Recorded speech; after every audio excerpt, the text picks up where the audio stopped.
Hey readers, it's Laurie, Girl Who Book Spilt.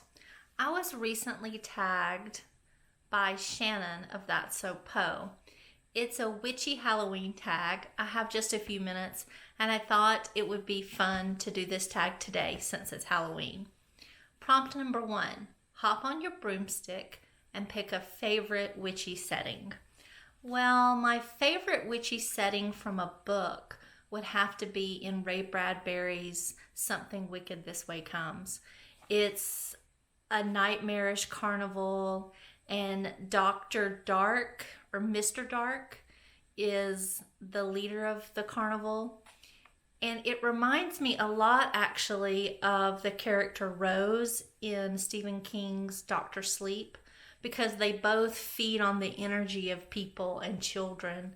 And so that's a really scary, witchy dynamic. But my favorite witchy setting in real life would have to be the kitchen set for Practical Magic, the movie.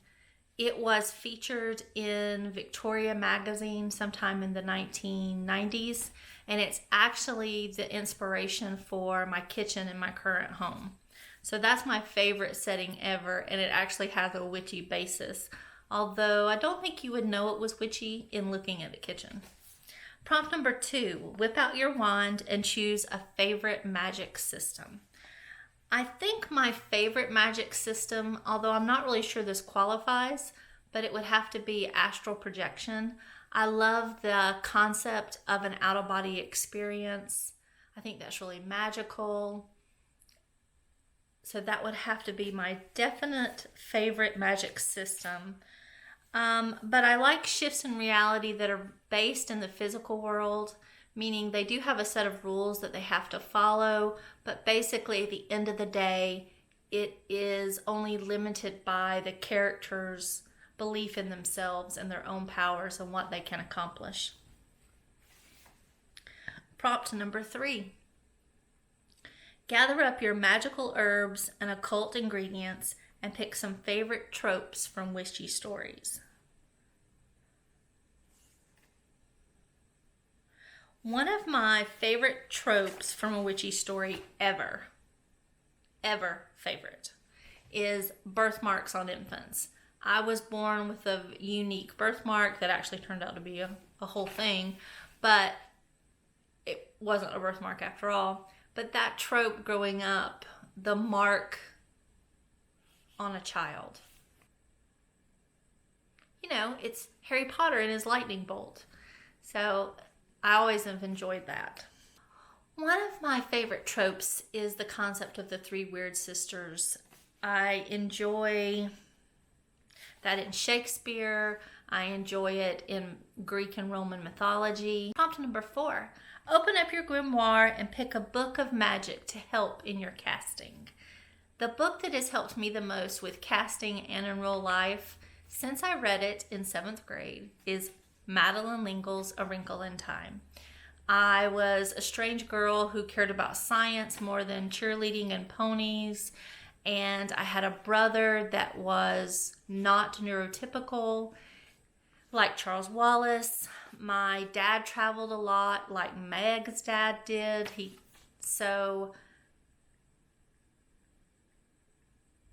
that was the book that gave me power. It was the first fiction book that gave me power. I felt that I had a place in the world, that someone would understand me. Even if it was an adult writer, still someone out there understood me. It's one of the greatest regrets of my life that I did not go see Madeleine L'Engle speak when I had an opportunity to. I was just busy living life, and I decided it wasn't important and I would do it at some later time. And then just a few years after that, she passed away. So not that there would be a real life connection with her, but just to pay respect and homage and be in the same room, I guess, as someone who has an energy that really positively impacted my adolescent years. Prompt number 5. Stir that bubbling cauldron and choose. Let me start again. Prompt 4. Stir that bubbling cauldron and choose a witchy brew and or wizardy snack. This is the one that is the most difficult for me. I don't drink coffee. I don't like hot drinks. I really don't drink anything, which is very bad, but I don't drink anything except water and Coca-Cola. So drinks really aren't a thing for me. I know. But I do drink something out of a mug, and I love, as my mother before me, to have my tomato soup and hold it and read a book and slowly sip on it as it cools down. So tomato soup, that's my witchy brew. Prompt number 6, summon your familiar. Either show us your actual familiar and give them some scritches behind the ears, or tell us about your favorite fictional animal. My familiar is definitely the cat. I have had an association with cats for as long as I can remember. Being very little on the farm, there were always barn cats, and I would cart them around and tame them with food and, make them be my friends whether they wanted to or not.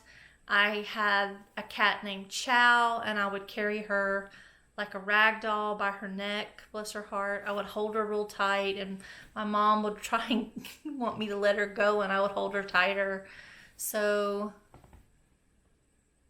But the most powerful familiar of my life was a cat that came into our family soon after we were married. His name was Einstein. My husband adopted a cat at the same time named Gates. You can tell a lot about a person by what they name their cats. But they kind of completed our little family, and Einstein and I just saw eye to eye about everything. I'm trying to think. I really like Coco and Yum Yum in Lillian Jackson Braun's The Cat Who series. That was one of the first cozy series I ever found at my local library and really fell into and loved. And the cats probably had something to do with that. My favorite witchy cat is definitely from Bell Book and Candle, the Kim Novak, Jimmy Stewart movie from the late 50s, I believe. It is one, if you haven't seen it, you should really experience it. It's cool, it's mid-century modern, it's hip, it's classic, and it's witchy.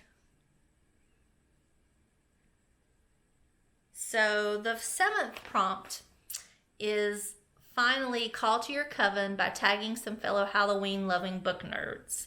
Since today is actually Halloween, I don't think it's fair to tag anyone else, but I will leave the prompts below, and if anyone would like to do them, even if you just want to save them for next year, that would be great. Happy haunting. Bye, guys.